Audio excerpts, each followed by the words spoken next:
भीगे भीगे मौसम में लूसी कबूतरी अपने घर में बैठी हलवा बना रही थी। थोड़ी दूर बैठा लूसी का पति कबूतर बेसब्री से इंतजार कर रहा था। मिठू तोता तो सुबह से ही खिड़की में बैठा बारिश को देखे जा रहा था। वो कभी कभी अपना पंख खिड़की से बाहर निकालकर बारिश के ठंडे ठंडे कतरों को एंजॉय करता। मिठू जी, अब बस भी करें, यहाँ आ जाएं। आप सुबह से खिड़की में ही बैठे हुए हैं। हरियाली, मुझे बारिश बहुत पसंद है। जब तक बरसात चलेगी मैं तो खिड़की में ही बैठूंगा। फिर हरियाली भी फुर्र से उड़ती है और अपने पति के पास जाकर बैठ जाती है। कौवों के घर में तो बारिश में भी सुकून नहीं था। हमेशा कोई ना कोई मुसीबत ही बनी रहती। अब उनके घर की छत टपकने लगी थी। कालू जी, अगर ऐसे ही छत टपकती रही तो घर समंदर बन जाएगा। और तुम मछली बनकर इसमें तैरने लगना। मैं एक बेलन उठाकर लगाऊंगी तुम्हारे। बाहर निकलो और घर की छत को ठीक करो। गोरी, तुम्हें पता तो है मुझे पानी से बहुत डर लगता है। तुम जाते हो या? फिर कालू कौवा अपनी पत्नी से डरते हुए बाहर निकलता है और घर की छत पर जाकर देखता है। वहाँ एक बड़ा छेद हो गया था। ये छेद तो बड़ा है, इसकी मरम्मत के लिए मुझे बड़े पत्ते लाने होंगे। गोरी, बहुत बड़ा छेद हो गया है छत में। मैं जंगल से पीपल के बड़े पत्ते लेकर आता हूँ। जल्दी आना, और अगर मेरे लिए कुछ खाने को मिल जाए तो वो भी लेते आना। कालू कौवा उड़ता है। बारिश तेज थी, मगर कालू कौवा भी बारिश में उड़ना जानता था। उड़ते उड़ते कालू कौवा दूर निकल जाता है।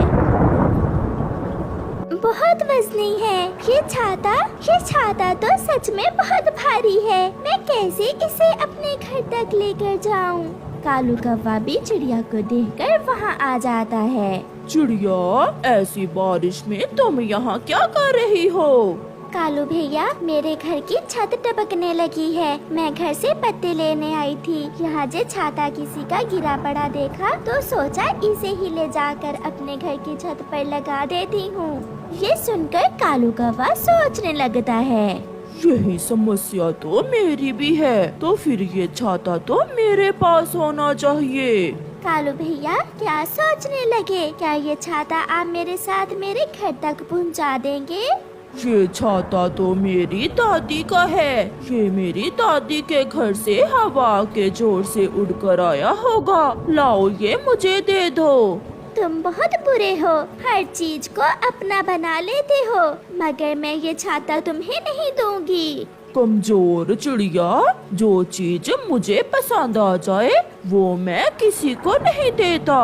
अगर कोई ना दे तो मैं छीन लेता हूँ।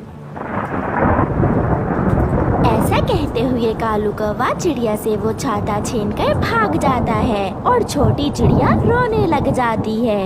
दुष्ट काला कौवा, गंदा कौवा, बुरा कौवा, मेरा छाता छीन कर ले गया। फिर चिड़िया पीपल के पत्तों की खोज में चली जाती है। कालू कौवा घर वापस जाकर वो छाता अपने घर की छत पर लगा देता है। हो गया, अब बारिश का पानी छेद से अंदर नहीं जाएगा। गोरी, क्या पानी रुक गया? कालू जी, तुमने तो कमाल कर दिया। अब तो छत कहीं से भी नहीं टपक रही। इगली चील, जो बहुत गुस्से वाली थी, उसके गुस्से से तो सब पक्षी डरते थे। वो अपना भोजन लेकर वापस आती है। वो बारिश में भीगी हुई थी। वो अपना भोजन घोंसले में रखती है। मेरा छाता कहाँ गया? किसने चुराया होगा मेरा छाता? जरूर किसी ने चुराया होगा मेरा छाता। इगली चील वहाँ से उड़ती है। कालू जी, तुमने बहुत अच्छा किया जो चिड़िया से वो छाता छीन लिया। अब बारिश के दिन हमारा घर सुरक्षित रहेगा।